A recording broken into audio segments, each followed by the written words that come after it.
সিতাই উচ্চ বিদ্যালয় মাঠে ৪১তম জেলা স্তরের প্রাথমিক বিদ্যালয়সমূহের ক্রীড়া প্রতিযোগিতার শুভ উদ্বোধন হলো। শনিবার সকাল ১১:৩০ নাগাদ এই ক্রীড়া প্রতিযোগিতার শুভ উদ্বোধন হয়। উপস্থিত ছিলেন রাজ্যের উত্তরবঙ্গ উন্নয়ন মন্ত্রী উদয়ন গুহ, সাংসদ জগদীশ চন্দ্র বর্মা বসুনিয়া, সিতাই বিধায়িকা সঙ্গীতা রায়, জেলা প্রাথমিক বিদ্যালয় শিক্ষা সংসদের সভাপতি রজত বর্মা, জেলা তৃণমূল কংগ্রেস সভাপতি অভিজিৎ দে ভৌমিক, জেলা পরিষদের বিদ্যুৎ কর্মাধ্যক্ষ নূর আলম হোসেন, জেলা পরিষদের সভাধিপতি সুমিত্রা বর্মন, আব্দুল জলিল আহমেদ, বিশু রায় প্রামাণিক ছাড়াও অন্যান্য বিশিষ্ট ব্যক্তিবর্গ। জানা গেছে, জেলা স্তরের প্রাথমিক বিদ্যালয়সমূহের বার্ষিক ক্রীড়া প্রতিযোগিতাতে ৩৪টি ইভেন্টে ছাত্রছাত্রীরা অংশগ্রহণ করবে। বলার কিছুই নয়, প্রতি বছরই আমাদের এই বার্ষিক ক্রীড়া প্রতিযোগিতা অনুষ্ঠিত হয়।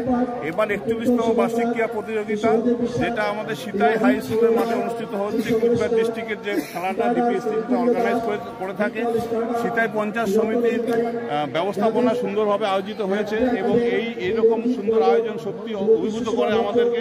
আমাদের সামনে আরও চ্যালেঞ্জ বাড়িয়ে দেয়, ভবিষ্যতে আরও কীভাবে সুন্দর করা যায়। সুতরাং এই সুন্দর আয়োজন সত্যি আমরা অভিভূত এবং আমরা ডিপিএসসির তরফ থেকে ধন্যবাদ জানাই। এখানকার যারা আয়োজক রয়েছেন প্রত্যেককে, বিশেষ করে বিশেষ কিছু শিক্ষক শিক্ষিকারা যারা অক্লান্ত পরিশ্রম করে, দিন রাত্রি পরিশ্রম করে রাত্রি 12টা পর্যন্ত থেকে কীভাবে এই প্রোগ্রামটাকে সুষ্ঠুভাবে সম্পন্ন করা যায় তার জন্য যেভাবে তারা কর্মব্যস্ততার মধ্যে দিয়ে দিনগুলো কাটিয়েছেন, সত্যি কোনো প্রশংসায় ওনাদের জন্য যথেষ্ট নয়। সুন্দরভাবে এটা খেলা শুরু হতে যাচ্ছে, সুন্দরভাবে শেষ হবে এইটুকু আশা রাখি। হ্যাঁ, খেলা উপলক্ষে একটু আগে আমি ঘোষণা করলাম, যেহেতু আজকে শনিবার অফিস আওয়ার্সের মধ্যে ঘোষণা করতে হয়, সেই জন্য আমি একটু ঘোষণা করলাম আগামী সোমবার অর্থাৎ 10 তারিখ আমাদের সমস্ত প্রাথমিক বিদ্যালয় বন্ধ থাকবে। এবছর যারা এখানকার চ্যাম্পিয়ন হবে তাদের জন্য কি বার্তা রাখবে? তাদের জন্য এইটুকু বার্তা রাখবো যে চ্যাম্পিয়ন হয়ে বা ফার্স্ট হয়ে আমাকে থেমে গেলে চলবে না, কারণ আমাদের অন্য ডিস্ট্রিক্টের সাথে আমাদের কম্পিট করতে হবে। আমাদের স্টেট লেভেলে যখন আমরা কম্পিট করতে যাবো, অর্থাৎ আমি এখানে যদি থেমে যাই তাহলে কিন্তু আমার সর্বোচ্চ সীমা হয়তো আমি পৌঁছাতে পারবো না।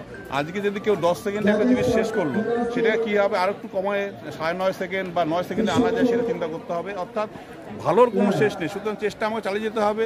এরপরে স্টেট লেভেল থেকে আমাদের ন্যাশনাল লেভেল, সুতরাং কীভাবে আমাদের নিজেদের উন্নতি করতে হবে সেই চিন্তাভাবনা রেখে তাদেরকে এগোতে হবে।